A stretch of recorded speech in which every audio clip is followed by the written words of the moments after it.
Hi guys, welcome back to the Library of Alexandria. Today I am here to talk to you about what is probably my favorite sci-fi story to date of all time, and certainly the best time travel story that I've ever read or seen. And the hilarious thing about it is that it is not, in fact, an actual novel, but instead a visual novel, and it is called Steins Gate. And what a visual novel is it's a video game, right? But it's not really a video game you play. You don't really have any control over a ton. Like, you can press buttons and you can choose how to respond in a text message or something. But mostly it's just a game. It's just a book that you watch. And I played the version Steins Gate Elite, which takes animations from the anime and puts that instead of like the more stylized of the original Steins Gate visual novel. And it is like, it's 602,000 words in this visual novel. So it's like a freaking like 1,400 page book or 1,300 page book or something. And I devoured it. Like, it is so incredibly good. It has been a long time since I've been this excited about a storyline of anything. And yeah, but like, I consider having read it. I sat there and didn't do anything but read it. Yes, it is voiced, but it's voiced in Japanese. And yes, there are animations, so you're kind of watching and hearing, but it's not. First of all, I can't understand what they're saying, so it's reading. You're reading the whole bloody thing. And if after I'm done, you want to see it, one, you can watch the anime, which is 24 episodes. You can find the anime online. You can watch it in English or Japanese. Patrick has watched the anime first. I played the visual novel. And the English dub of the anime is fantastic. My wife and I have watched 2 episodes. And the Japanese voice acting is also fantastic. It is basically the visual novel, but condensed. There's far less, you're not in the main character's head, and there's just far less time to exposit and get to know these people. Even though you do have that time in the anime, I think the visual novel is the way to experience it, just because of how invested you get in this story. So even if you don't like video games, and you want to experience a fantastic sci-fi tale, if you have a computer, you can go on Steam and you can find Steins Gate Elite right now. It's actually on sale, like right now, if you want to go get it. Or if you want to play on PlayStation, you can as well. So without wasting any more time, let's get down to business. This is my review of the visual novel Steins Gate. The strength of Steins Gate is its characters and its incredibly tight plotting. Like, it is, oh my gosh, it's so good. It's so good, guys. So the year is 2010, and there are these teenagers, these college students, and the main character, Okabe Rintaro, is essentially a chuni. He has what's called 8th grade syndrome, chunibyo, which is these like early teens who have like these delusions of grandeur because they want to stand out. And so they act like, essentially they're in like a shonen anime. Like, they have some hidden and secret knowledge that only they can use to defeat the enemy. And they get like these characters for themselves. Honestly, it sounds a lot like my younger years, which is part of the reason why I think I attached to this guy, because he is a schmuck, and he's unlikable. Like, for a large portion of this, he is unlikable because he talks to everyone. He has this alter ego. He thinks he's this insane, evil, genius, mad scientist. Hoin Kyoma! And so everyone he talks to in this kind of like reality that's created for himself, where he is this evil, mad genius who's trying to topple the systems who are currently, controlling everyone, and he's going to bring chaos to the world by toppling the systems, which are evil themselves, and he's constantly being pursued by the organization.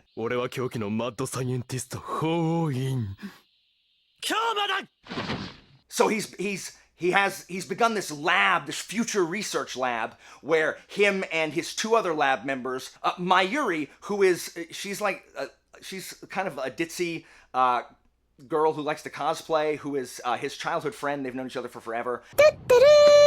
And then Daru, who is this super overweight hacker guy who is, in love with like 2D waifus or whatever. And they live in Akihabara, which is the otaku center of Tokyo. So the fact that they're all otaku works really well for the story. Okabe treats them as if they're like The other two are just, treating it like it's kind of like a clubhouse. They hang out. It's just what they do. But Okabe treats it as if they're waiting to discover the secrets of the universe so they can bring down the organization. And they've invented these future gadgets. And one of them it's like an energy sword. It's really it's like a hilt on a bunch of glow sticks surrounded by like a plastic thing, so it looks like a lightsaber, so they can make their sword fights cooler.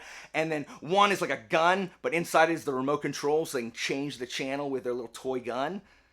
Like, it looks like a laser gun. And then, because they really like Metal Gear Solid, or whatever they call it in this, they always make stuff up.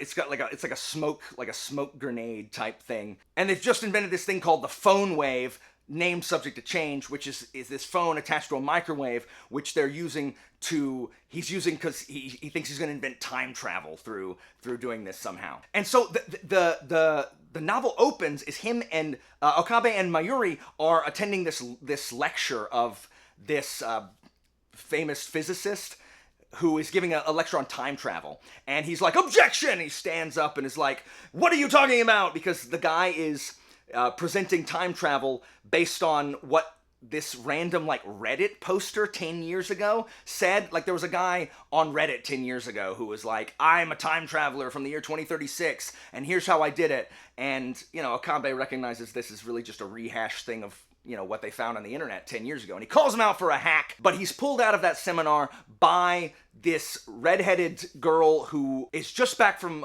studying abroad in America, named Kurisu.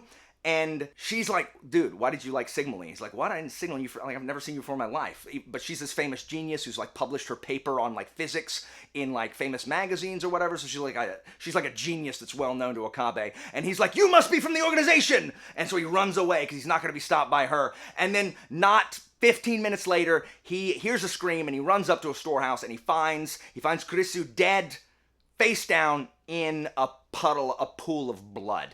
And he runs away with Mayuri, and he sends a text to Daru saying, "Oh my gosh, this famous genius girl is dead." And then all of a sudden, everyone disappears in Akihabara. And then when everyone reappears, he seems to be the only one that remembers it. And they tell him that, hey, that lecture never happened. That guy canceled that lecture. And so Kyoma has no idea what's going on. And it kicks off when he runs into Kurisu, alive and well. And that is where things spiral from there. And this novel and this series, it begins very slow. The first half is purposely incredibly slow. As you get to know Okabe and Mayuri and Daru and then Kurisu, and as more people get added to the story, there's a part-timer that works downstairs because the lab is above a CRT TV store, because the dude, the guy who owns it, just loves cathode ray TVs. And so he lets them rent the room upstairs for their lab or whatever. So his part-timer, they get to know more about her, and then gradually more people come involved in their story. The novel takes its time introducing you to them, and a lot of times it's ridiculous. Okabe is mean to everybody. He's like, "Silence!" Whenever Mayuri's like, "I like your other name better. I like your real name better." He's like, "Silence! You are my hostage. You will say nothing to me." And he's always posing. He's always like, he's always laughing maniacally, and all very this deluded. You know that this 19-year-old is just lonely, and he's just invented this world where he's important. And so slowly, a plot unravels that involves CERN, S-E-R-N, which is literally CERN, C-E-R-N, because they've got a Large Hadron Collider, and a global conspiracy involving CERN and the Large Hadron Collider comes into play. But the reason that you care about this is because the game has spent a lot of time being dumb or just slice of lifing it. Okabe's androgynous disciple Luca, who looks effeminate and wears the shrine maiden costumes, but is in fact a male. And then you have this girl who can't talk to you, she cannot speak to people in person, so she just texts people and emails people through her phone, even if they're right there. And then she's a huge chatterbox and sends 800 messages oh my gosh, did you really? But like just stone faced and can't talk to you because she's like too shy and terrified otherwise. And then there's a cat girl, or a girl who wears cat ears, that works at the local maid cafe, who engages in the like, oh my gosh, oh Kyoma, did you see the organization like sent someone to like assassinate me earlier? And you know, she's a really good local like Pokemon card battler, if you will, something similar to that. And so we learn about these people's lives as very slowly dread begins to be introduced, that some things are slightly off and some things might be wrong. And so by the time halfway through, when this plot hits, like steps on the gas, it is tonal whiplash for all of the lighthearted, and you like these people, even Okabe, who you're like, oh my god, what is wrong with this freaking kid? Or the incredible, like, you know, pervy Daru and his like waifus.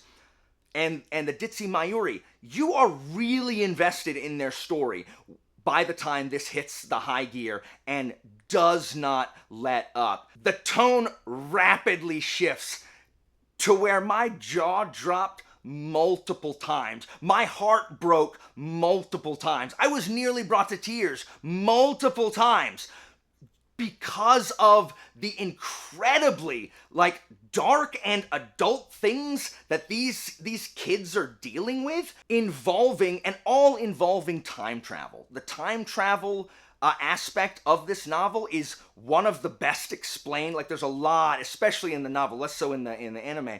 There's a ton of explanation on, and as you're listening, you're like, oh my gosh, this theoretically could actually be possible. The explanation of time travel and how it happens is all, in theory, possible. And as it goes on, you learn more about why Okabe has invented this persona, and you see who he really is as a person and the things he actually cares about as he tries desperately to maintain some kind of control of events that have spiraled far beyond anyone's control. And so in the visual novel especially, there are multiple endings. Each character gets its own ending where it's not the perfect ending, but the journey kind of concludes with them as a central figure alongside Okabe. And some of those are just hard to watch, or some of them are really good, and you're like, well, I guess I could end here and this would be fine. And some of them are just tear-jerking, and you're like, please don't let this be the end.